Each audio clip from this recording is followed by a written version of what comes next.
chapter 19. Come with me to Job chapter 19, beginning at verse 6. In all these stories, you can see the frustrating silence of God. In Job chapter 19, beginning at verse 6.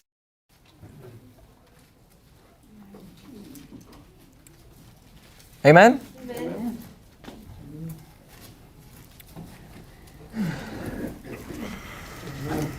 Know now, Job is speaking, know now that God has overthrown me, and his net has closed on me.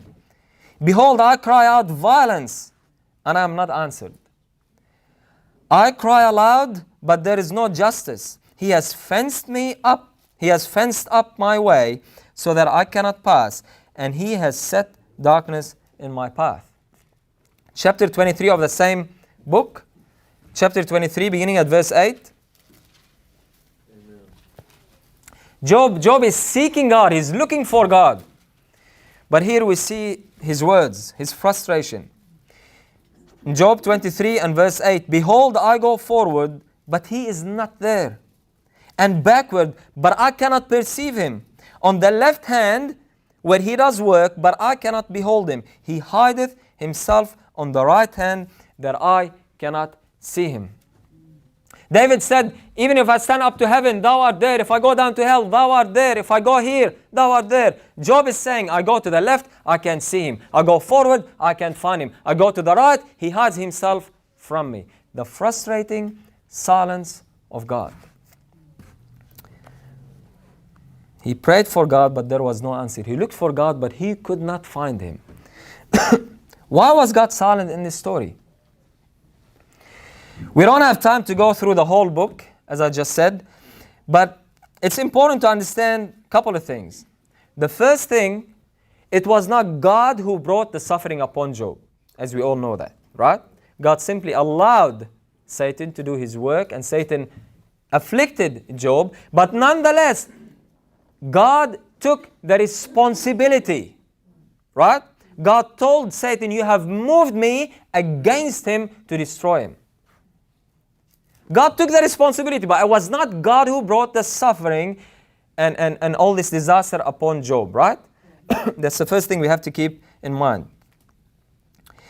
And the second thing is, if we are to summarize the words of Job's friends, you know, Job's friends came to comfort him, supposedly.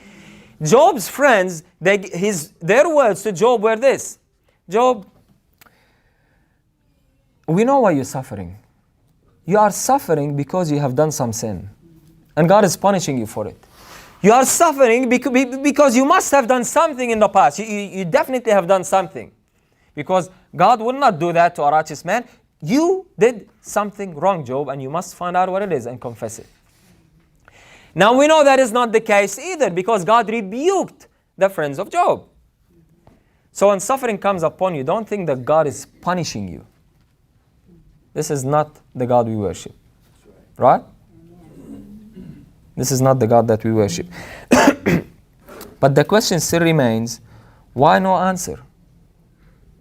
Why no answer? So when I was going through this trial of mine, this suffering of mine, I read the whole book of Job, and I'm looking for the answer. And you know, when you get to the end, when God speaks, you say, that's it. You know, he's going to spill it out now. He's going to say it. But he doesn't. God just doesn't give the answer. His answer, if you are to summarize God's answer to Job, it is in two categories. The first category is, God asks Job a series of questions which can summed up with, are you equal to me in intelligence and wisdom? Job, are you equal to God in intelligence and wisdom?